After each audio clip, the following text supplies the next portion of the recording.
Decía que una vez que se ponga en marcha ese plan de cierre progresivo pero urgente de centrales nucleares, se generarán las condiciones adecuadas para establecer un amplio consenso social y territorial y político, que es lo que además demandaba o se refería así el presidente Zapatero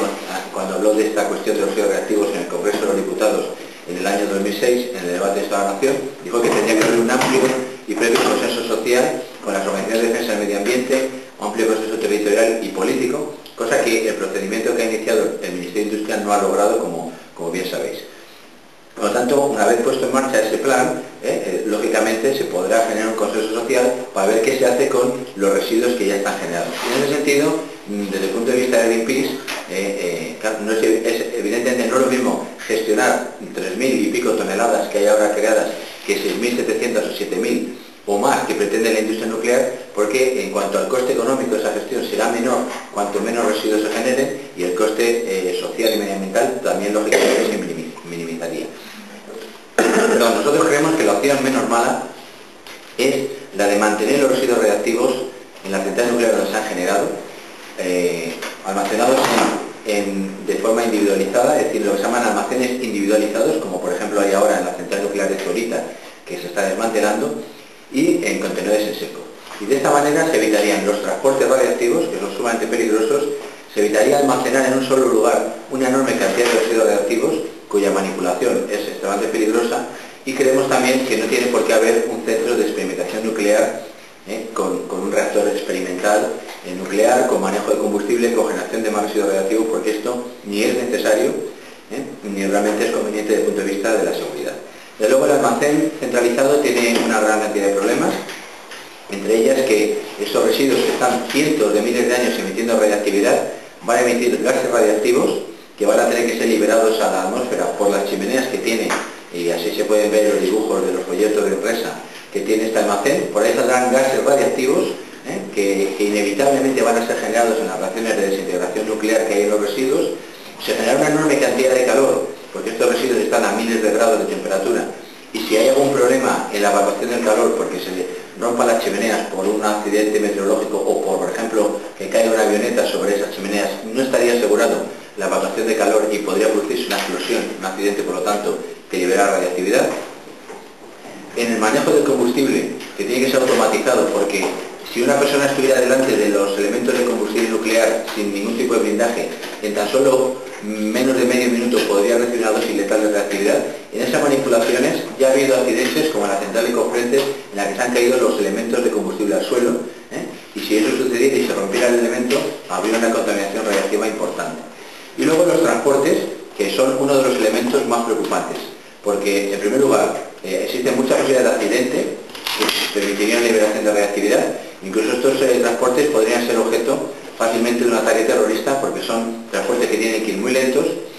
y desde luego ya no se puede excluir la posibilidad de que un grupo terrorista tenga un lanzamisiles como el que ETA tenía e intentó atentar contra Aznar, como bien conocéis, que ha salido hace poco en los medios de comunicación. Por lo tanto, esa posibilidad existe, pero en cualquier caso, sin ataque terrorista, estos contenedores no pueden resistir un choque frontal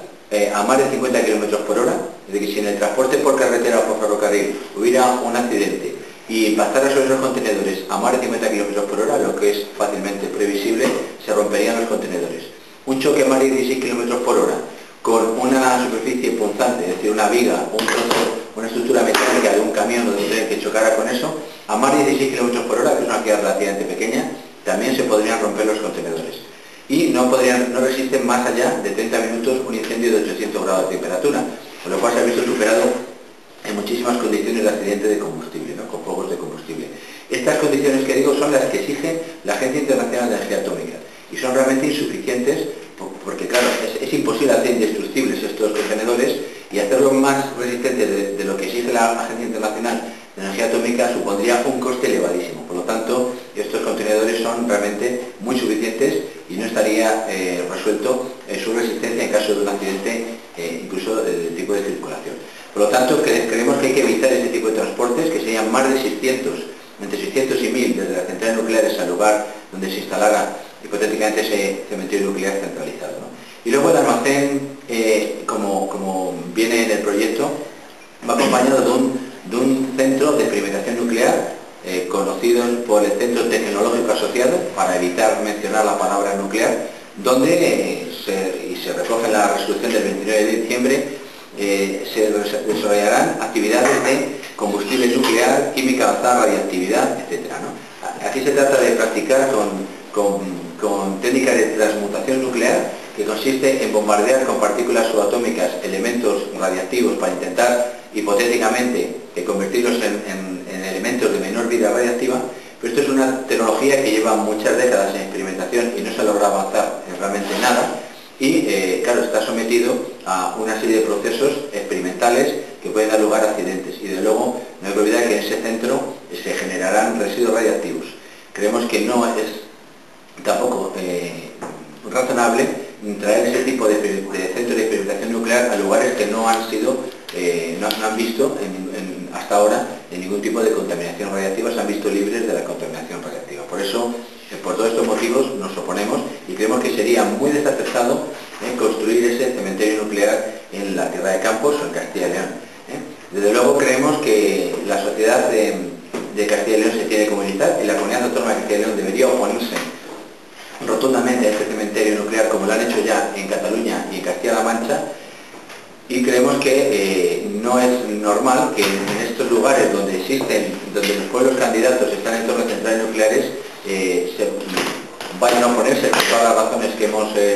aportado, y sea Castilla y León la que, sin haber estado nunca en riesgo por tener, me refiero a la Tierra de Campos o en Soria, en relación con centrales nucleares, vaya a tener que tragar esta basura que realmente nadie quiere. Y como decía antes José Antonio López Murillo, si esto fuera un chollo, si fuera una cosa tan estupenda y tan buena y sin ningún tipo de contaminación, lo estarían disputando Madrid, Barcelona, y realmente lo están tratando de colocar en zonas pues de pueblos pequeños, donde se ha llevado un proceso totalmente opaco, sin ningún tipo de información al público, aprobando resoluciones en pleno, con plenos extraordinarios con carácter urgente el último día o pocas horas antes de que acabara el plazo. Esto no es un proceso adecuado y probablemente se ha hecho así para ocultar a la población todos los riesgos que tiene este cementerio nuclear. Por lo tanto, ya para terminar, insisto en que sería muy importante que la sociedad se movilizara, las asociaciones, los partidos políticos, en fin, todo el mundo, para evitar este desafío que sería construir este cementerio nuclear en la Tierra de Campos. ¿Cuándo tenéis previsto presentar el recurso para paralizar el proyecto? Pues yo creo que estará para presentar la semana que viene, y es directamente ante los tribunales de justicia, ya que existiría la posibilidad de presentarlo ante el Ministerio, pero el Ministerio, por la experiencia que tenemos, todos los recursos que les hemos presentado por vía administrativa los han ignorado, así que vamos a ir directamente a los tribunales para ganar tiempo. Y también vamos a recurrir ante la Unión Europea, porque, como he dicho antes, este es un tratado internacional suscrito también por la Unión Europea en su conjunto como una de las partes contratantes, y también vamos a ejercer acciones a nivel europeo. No sé si os habéis referido, en todo caso, por qué, al hecho de que uno de los criterios de exclusión de las estas es que estén en cepas, y de hecho que los dos municipios de Castilla y León, incluso los tres, tengan más del 50% como mínimo en zonas de especial protección de las aves. ¿Cómo lo valoráis y por qué no lo habéis presentado? La candidatura de Torrubia de Soria, nosotros en Ecologistas en Acción ya la hemos impugnado ante el Ministerio, porque efectivamente el 100% del término municipal cumple el criterio de exclusión de que está incluido dentro de una cepa, de la zona especial de protección de aves, Altos Campos de Gómara, que es en la que está incluido. También Sant Hervás de Campos y Melgar de Arriba tienen como el 60% del terreno también es cepa, incluso parte de Melgar de Arriba también tiene zona que es lugar de interés comunitario, que es una actividad del río Cea.